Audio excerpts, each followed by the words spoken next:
It wasn't the voice that scared me. It was the fact it said my name before I even spoke. The sound came through the baby monitor just after midnight, a thin ribbon of static wrapped around something that almost sounded like breathing. I was alone, sitting cross-legged on the couch, the monitor balanced beside me, its small green light pulsing in time with every hiss of the speaker. Outside, the neighborhood was asleep. The streets were soaked from an earlier rain, and a slow wind tapped against the windows like fingertips. The house was one of those modern suburban builds, big, open, too quiet.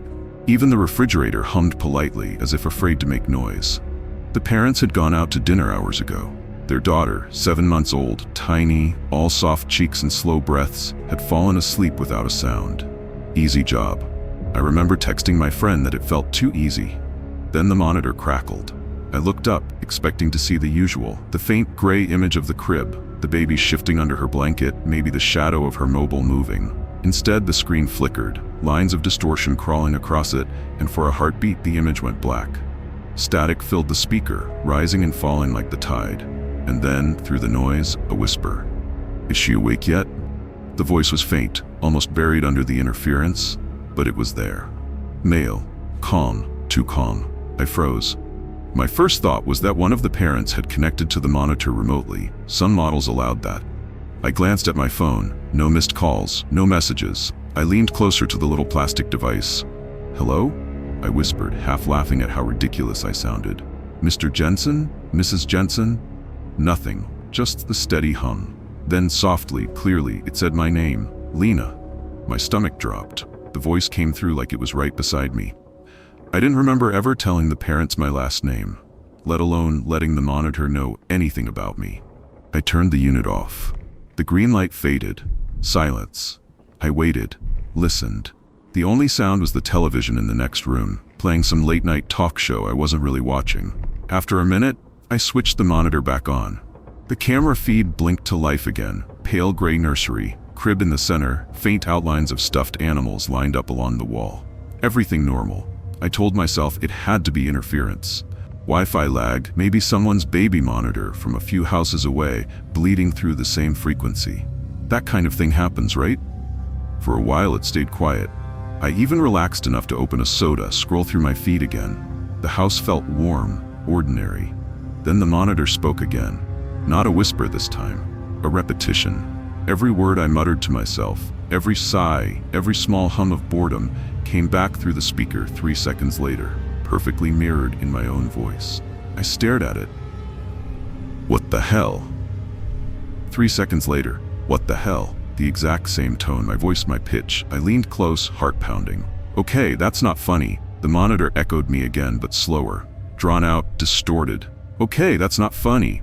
I switched it off, threw it on the couch and stood. My pulse was hammering so hard I could feel it in my teeth. I walked to the hallway and listened for any sound from the nursery. Nothing. The baby was still asleep. I could see the faint blue glow spilling from the crack under the door. I almost knocked, almost opened the door, but something held me back. The air around that room felt heavier, like stepping into the deep end of a pool. I took a breath and called softly, "Hello?" No answer. Then the monitor, still on the couch behind me, lit up again by itself. The screen showed the nursery, but the camera wasn't facing the crib anymore. It was pointed at the door. At me. I froze in the hallway, staring at the tiny screen across the living room. I could see my silhouette in its grainy gray image, me, standing outside the baby's room, motionless. Then the camera moved, slowly, smoothly, like someone was turning it from inside the nursery. It tilted past me, toward the crib. The baby still slept soundly, unaware of anything. Then the lens turned back, panning again toward the door, toward where I was. I took a step back. My breath caught. The red recording light blinked twice, then held steady. I whispered, "Who's doing this?" The monitor whispered back, "Who's doing this?" I wanted to run, to leave the house right then, but the thought of leaving that baby alone froze me where I stood. Instead, I went for my phone. No signal. Of course. The Wi-Fi had cut out completely, the little symbol grayed out. I stared at the baby monitor. The green light pulsed like a heartbeat. I tried unplugging it. Nothing. The light stayed on. Then, through the static, came the sound of breathing again. Deep, steady, slow. I whispered into the mic, barely audible. If someone's in there, you need to stop. The breathing stopped. For a few seconds, silence. Then, softly, Lena, don't wake her. Every part of me went cold. I looked toward the nursery door. The crack of blue light beneath it flickered once, then went dark. I couldn't move. My mind kept racing through explanations, malfunction, crossed signal, hackers, but none of them could explain how it knew my name. I forced myself toward the door, one slow step at a time. My hand shook as I turned the handle. The nursery was dark. The mobile over the crib spun gently, though the air was still. The monitor camera sat on the shelf in the corner, its small lens aimed toward the door, exactly where I stood. "Hello?" I whispered. The baby stirred, let out a small sigh, and fell quiet again. I walked over to the camera. Up close it looked ordinary, plastic casing, small green LED. But as I reached out to unplug it, the speaker popped softly, like someone clearing their throat. Then the voice said, "Don't." I jerked my hand back. The word echoed faintly through the monitor downstairs a half-second later, like the two devices were mirroring each other. I stared into the tiny black lens. For a split second, I thought I saw movement inside it. Just a shadow, maybe a trick of the reflection, but it was enough to make me stumble backward. The baby whimpered. I grabbed the crib rail, whispered a shaky lullaby, anything to keep her asleep. The monitor's speaker crackled again, faint music bleeding through, the same tune I was humming, but slower, warped. When I stopped, the monitor kept singing. I backed toward the door, heart pounding so loud I could hear it in my ears. I didn't notice until I was halfway down the hallway that my own voice was still coming from the speaker, humming, even though I'd stopped. I shut the nursery door and pressed my back against the wall. The hum from the monitor grew louder, joined by the low buzz of static that filled the entire house. The television flickered on in the next room, showing only gray snow. Through the static, I heard it again. "Is she awake yet?" The voice was clearer now, more confident, less like interference and more like a person. I whispered, "Who are you?" "Watching," it said. I swallowed hard. "Watching who?" "You." The word came out so close, I almost felt the breath of it on my neck. I spun, light from my phone swinging wildly across the walls. Empty hallway, empty rooms.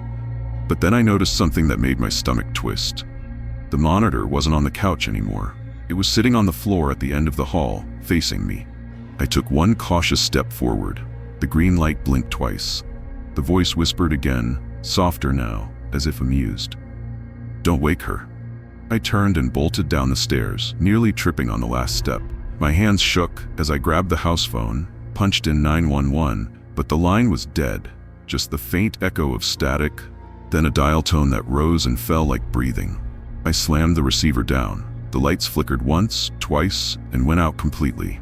Darkness swallowed everything except the faint glow from the monitor upstairs, still pulsing faintly. I forced myself toward the front door, fumbling for the lock. My hand froze halfway. The baby monitor's lullaby started again, slow, distorted, crawling down the walls like a memory. Then from somewhere above me, footsteps. Soft. There. Moving across the nursery floor. I gripped the doorknob ready to run, but the voice came again, louder now, echoing from every vent, every corner of the house. "Lena?" I looked up. The green light from the monitor spilled faintly down the stairs, painting the walls with that dull, sick glow. "Don't wake her," it whispered once more. And the strange thing is, I didn't. I just stood there, frozen in that awful half-silence, listening as the breathing from the monitor matched my own, until I couldn't tell which one was mine anymore. I don't remember unlocking the door. I just remember the night air on my face, the sound of my heartbeat in my ears, and the cold taste of rain that had started falling again. I ran down the driveway, barefoot, phone clutched so tight in my hand it left small crescent marks on my skin. The streetlights buzzed overhead, too bright, too still, the way lights sometimes get before they die. I made it halfway down the street before I stopped. Because the baby wasn't crying, because the monitor wasn't following me with its sound anymore, because part of me knew that if I left, something else would come instead. So I went back. The house looked different when I stepped inside again.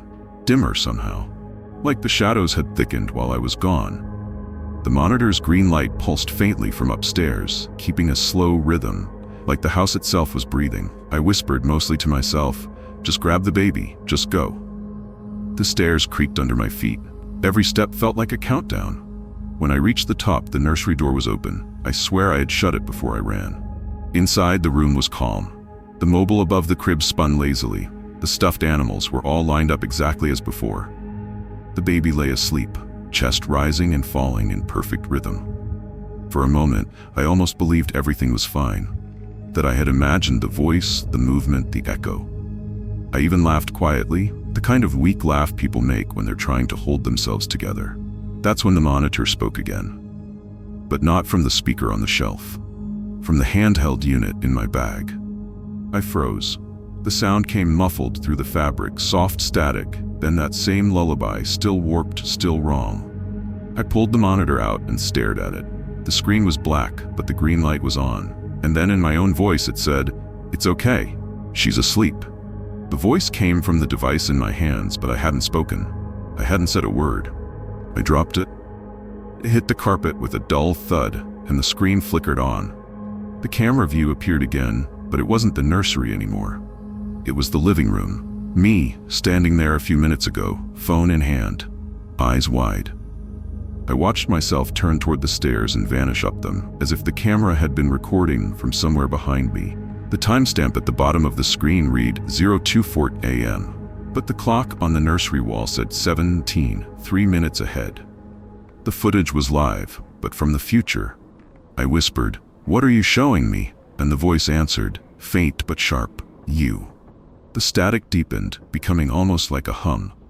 The camera on the shelf turned again, slowly, deliberately, away from the crib and toward the mirror across the room. In the reflection, there was movement. A shape standing just behind me. I spun around, nothing, but in the mirror, it was still there. Not a person, not exactly. A shadow with edges too sharp, head tilted just slightly, as if listening. The monitor's light flickered, faster now, pulsing with every beat of my heart. The air felt charged, heavy with the same pressure you feel before a storm. The voice came again, no longer whispering, steady, calm, almost tender. "Don't wake her, it's learning." I didn't realize I was crying until I felt the tears on my face. The baby shifted in the crib, tiny hand twitching in her sleep. The lullaby started again, louder this time, but the melody was different, broken, looping wrong notes like it was unraveling. And over it, faintly, layered in the static, came a recording of my own voice. "Don't wake her. Don't wake her. Don't wake her." I stumbled backward out of the nursery and slammed the door. The hall light flickered once and went out. Somewhere in the walls, something was moving. A scraping sound, like fingers dragging along metal ducts. Then, laughter. Not loud, not mocking, just soft, curious, like a child testing out the sound for the first time. I whispered, "What are you?" And the voice answered, not from the monitor this time, but from the vent beside my feet. "Watching." That word again. The one that didn't sound like a word at all anymore. I backed down the hallway, heart hammering. The air felt wrong, like the house wasn't breathing with me, but against me. When I reached the top of the stairs, I saw it. The second monitor, the one downstairs. It was sitting upright on the couch, pointed directly at me, and its screen showed a live view of me standing there. But it wasn't my face. The me on the screen was smiling. I don't remember going down the stairs. One moment I was staring, the next I was right in front of it, watching the static crawl across my smiling reflection. And then my reflection blinked, not in sync with me. One beat too late. "Who are you?" I whispered. The reflection tilted its head, and in my voice it said, "User you." Then the power went out. Everything plunged into darkness except the green glow from the monitor. I don't know how long I stood there. It could have been seconds. It could have been hours. When the parents came home, the house was silent. They told me later they found me sitting in the hallway outside the nursery, staring at the door. The monitor was in my lap, still humming softly. The baby was fine, still asleep, unharmed. The police came, took the devices for inspection. They said the monitors had been remotely accessed from an unknown IP address for at least 3 weeks. The last login was recorded at 02:17 a.m. Username you. I don't remember much after that, just flashes. The red and blue lights of police cars through the rain. The parents whispering in the kitchen. An officer asking me if I was sure I hadn't been using another device in the house. They gave the monitor back, eventually. said it wasn't compromised anymore. But I didn't take it. I didn't want it. I still hear it sometimes though, that faint hum, that lullaby leaking through the walls. And every time I whisper to myself, just something small, some idle thought, I wait 3 seconds, holding my breath. Because sometimes I hear it again, my voice echoing back. Only now it's faster, more in sync, almost like it stopped repeating me and started predicting me instead. Last week, I dreamed I was sitting in that same house again, watching the monitor. The baby wasn't in the crib this time. The camera was facing the wall. But there was something written there, faint in marker. User, you. I woke up gasping, phone light flashing on the nightstand. A notification I don't remember setting, monitor connected, 02:10 a.m. I threw the phone across the room. It hit the floor, face down. Then, one single tone, a soft mechanical chime, like a monitor coming online. I told myself it was impossible, just a sound from a dream bleeding into waking. But when I picked up my phone, the camera was open, front-facing, recording, and in the preview window something behind me moved, just a blur. A shadow bending out of focus. It leaned close, almost touching my shoulder, and whispered, "Don't wake her." I turned. Nothing there. But the phone screen showed me still sitting there, still staring. Only this time, the me in the screen was smiling again. The video froze. The playback bar glitched once. AM. The sound of breathing filled the room, slow, synchronized, steady. And through it, faint under the static, came one last whisper, looping endlessly through that same broken lullaby. It said my name before I spoke. The same line that started it all, repeating, learning. And somewhere in that noise between each breath, each note, I swear I can still hear a faint, steady pulse, like a heart, like something alive. Listening. Waiting. Story 2. The stranger on the nanny cam. I always thought the house felt safest after midnight. When the neighborhood went silent and every light outside flattened into stillness, the air inside seemed to settle too. The parents were out late that night. Another dinner, another promise they'd be home before 1, and the baby had fallen asleep faster than usual. It was just me, the hum of the refrigerator downstairs, and the faint ticking of the clock in the hallway. I remember sitting on the couch with my phone, scrolling through nothing, half listening to the monitor in case the baby stirred. There was comfort in that little red glow of the nanny cam on the shelf. A single, watchful eye that never blinked. When the noise came, a soft click like a door latch giving way, I froze. The baby hadn't cried. The clock hadn't stopped. But something had changed in the house's breathing. I told myself it was air pressure or the old vents shifting with the heat. Still, I opened the app on my phone to check the feed. I'd set the cameras to motion detect. The app should only light up if something moved. One alert. Timestamp, 12:47 a.m. My stomach tightened. I pressed play. The feed opened with that familiar grainy image of the living room. Couch, coffee table, the hallway behind me leading toward the nursery. I saw myself sitting exactly as I was, legs crossed, phone in hand, expression blank. For a second, I thought I'd accidentally tapped a saved clip, but then the me on screen reached up and brushed a strand of hair behind her ear. I hadn't moved. I blinked hard. The clip kept running. Behind the couch, something shifted. A blur of movement, tall enough to be human but sliding through the edge of frame too fast to focus. The me on screen didn't react. The clock's tick sounded louder now, like each second was stretching. I paused the video and rewound 5 seconds. There it was again, the movement. I turned my head toward the hallway, half expecting to see someone standing there, but the air was empty. I hit play again. This time I watched closer. The figure came into view more clearly. Shoulders, a head tilted slightly down, hair falling forward in a way that almost mirrored mine. It walked behind the couch, between the living room and kitchen, passing directly through the beam of the nightlight. But my reflection in the TV screen stayed still. I told myself it was lag, some digital ghosting. Cameras do that. Compression artifacts, low light, false shadows. I repeated those words like a charm. Then the figure on screen turned toward the camera and smiled. I wasn't smiling. The smile looked practiced, too precise, like it had studied me frame by frame and learned where the corners of my mouth should end. My throat tightened. "Okay," I whispered to no one. "You're tired? It's glitching." I switched the app off. The room was darker without the light from the screen. but I could still feel that faint static hum in the air, as if the camera was still watching even when the phone wasn't. I waited for the sound of a car in the driveway, footsteps, anything. Nothing came. Eventually, I opened the app again. The clip was gone. Only a single new alert remained. Timestamp 12:47 a.m. again. The exact same minute.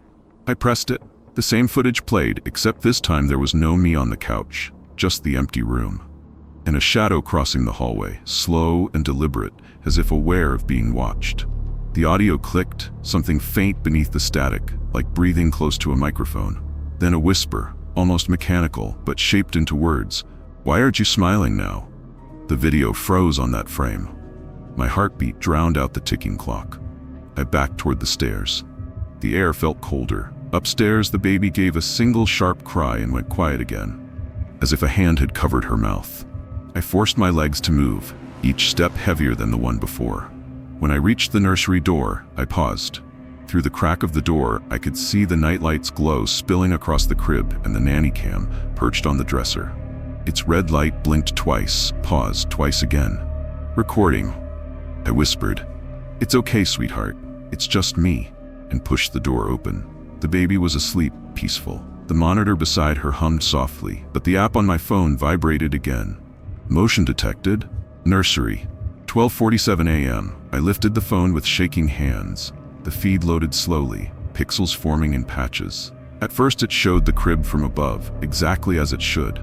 Then the angle tilted, almost imperceptibly, as if the camera were nodding. And in the reflection of the window glass behind the crib, I saw someone standing beside the dresser. Someone holding a phone. Someone who looked exactly like me. I didn't move. The me in the reflection did. She leaned closer to the crib, tilting her head the way I do when I'm trying to hear a faint sound. Her hair fell the same way, her shoulders rising and falling in perfect rhythm with my breath, until she smiled. I felt the air slip out of my lungs. The smile didn't belong to me. It was too slow, too knowing. I took one step back. The baby stirred, a small noise that should have broken the spell, but the other me didn't even glance down. She kept her eyes on the camera. The screen flickered, and for a heartbeat, our gazes locked through the lens. Then the feed cut to black. The Lullaby mobile above the crib began to spin, even though I hadn't touched it. One of the tiny plastic stars scraped softly against another, a high, irregular chime. I whispered her name, the baby's name, and reached for the switch to stop it. My fingers brushed the crib rail and static crawled up my arm, a dry electric whisper. The monitor clicked back on. This time the picture was darker, grainier. The camera faced the doorway, showing my own silhouette frozen there. Except I wasn't moving. The figure on the screen raised a hand and pointed straight at the lens. A second later, the lights went out. I couldn't see the crib, couldn't see anything, just the small glow of the phone in my hand. The screen stayed bright enough to show the figure still pointing, closer now, filling the frame. And behind that, a second movement, something smaller, bending over the crib. I lunged forward blindly and hit the switch for the nightlight. The bulb flared, weak but enough to reveal the room, empty. The baby slept, undisturbed. The air smelled faintly of ozone and something else, like old dust from inside electronics. My phone buzzed. Playback saved. Timestamp 12:47 a.m., 9 seconds. I pressed play. There was no picture. Just the sound of breathing, 2 sets, one calm and steady, one fast and ragged. Then, layered beneath, my own voice saying, "It's okay, sweetheart, it's just me." The recording ended with a faint mechanical laugh. I set the phone down on the dresser, turned toward the hallway, and caught a glimpse of myself again in the mirror. Except the reflection was a second late. When I blinked, she didn't. When I stepped forward, she stayed still. Then, a fraction too late, she raised her hand and traced a finger across the glass where my face should have been. A slow circle, like marking a target. The hum of the monitor deepened. The image on the phone came back by itself, showing the hallway camera now. The feed rolled backward, 10 seconds, 20, looping endlessly. Each rewind made the ticking clock sound slower, heavier, until the seconds dragged like hours. And somewhere between those rewinds, the me on screen began to move differently. Not reversing, just drifting. She walked toward the camera, closer each time, her eyes wide and unblinking. The timestamp flashed 12:47 a.m. over and over, a heartbeat made of numbers. When the picture froze, her face filled the screen. She opened her mouth, but the voice came from the vent beside me. "Stay." Every instinct told me to run. I scooped up the baby and backed out of the room. The floorboards groaned like the house itself was protesting. Downstairs, the air was thick, buzzing with that same low static. Every camera light in the living room blinked in unison, little green eyes watching. The TV switched on without sound. The nanny cam feed filled the screen, replaying the same 9-second clip again and again. Me leaning over the crib, whispering, "It's okay, sweetheart, it's just me." Only now, in the final frame, the other me turned and looked directly into the camera. Her lips moved once more. I couldn't hear the words. I didn't want to. I left the house. I didn't even grab my coat. When the parents came home, they called me 3 times before I answered. I told them not to go upstairs, not to check the cameras, not to watch anything. I don't think they believed me. The next day, they said the files were gone. Every clip after midnight corrupted. The system log ended at 59. They showed me the record screen.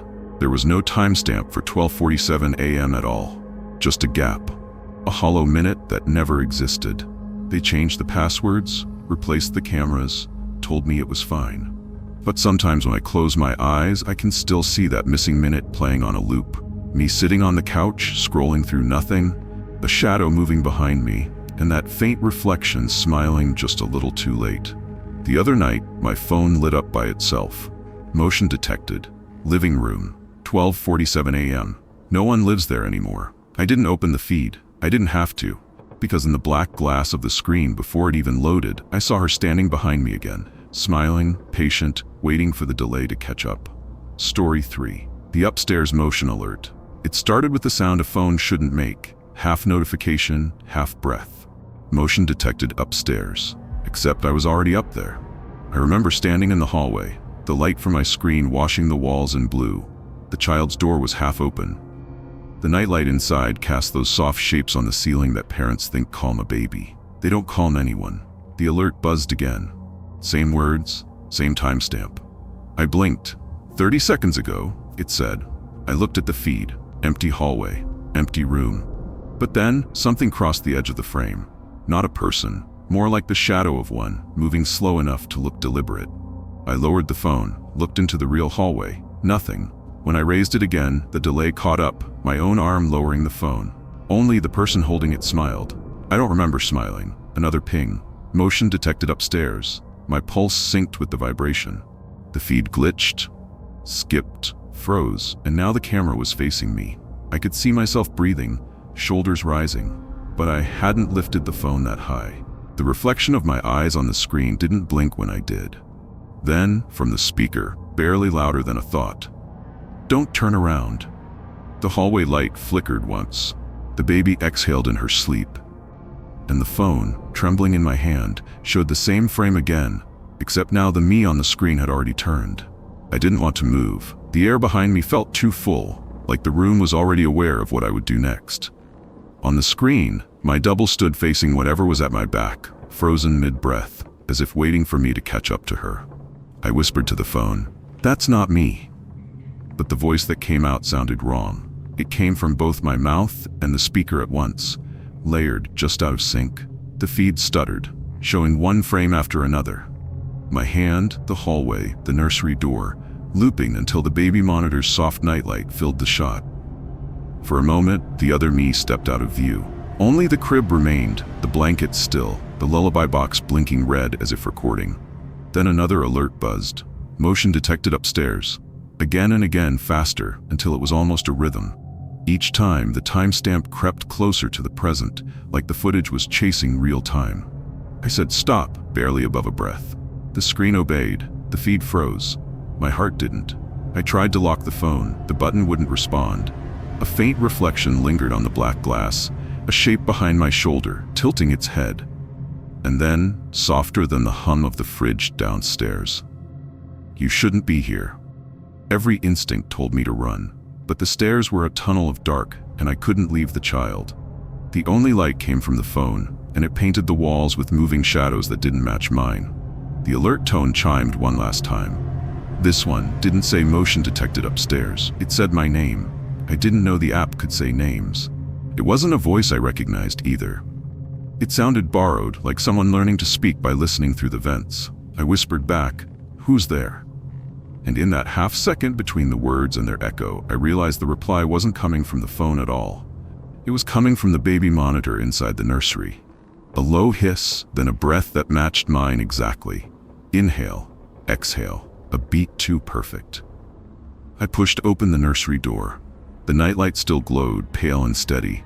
The crib was quiet. The air smelled faintly like milk and plastic.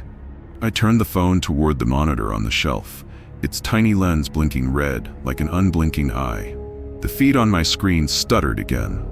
The picture doubled, ghosting into two overlapping frames, one from the nursery camera and one that shouldn't exist. In the second frame, I wasn't in the doorway anymore. I was standing over the crib. I took a step forward. The figure on the phone took one more. My hand trembled so badly that the light bounced around the room, but the reflection stayed still. The air felt charged, thick, metallic. And then, for a split second, I thought I saw the baby's tiny hand reaching upward. Not toward me, but toward the phone. "It's already recording," the whisper came again, not through the device, but from somewhere just below the crib, as if the floor itself was breathing. I staggered back. My heel hit the hallway carpet. The feed went black. No static, no sound, just that pulsing glow of the lock screen. When I finally looked down, the notification banner said, "Live view, active," and beneath it, "Camera 2, hallway." I turned, very slowly. The phone's light trembled across the wall. The screen showed the hallway, empty for a heartbeat. Then a figure stepped into the frame. Same clothes, same posture, same slow breath. I lowered the phone. The space in front of me was still and dark. Raised it again. She was closer now. The feed was running ahead of me, not behind. My reflection tilted its head, eyes fixed on the camera, as if waiting for permission to finish the movement. The air thickened, full of quiet electric hum. The baby monitor gave a soft crackle, like a sigh. Then the feed froze. A final banner scrolled across the screen. Motion detected. Everywhere. The phone dimmed to black, leaving only the soft breathing from the nursery and the faint sound of footsteps that might have been mine.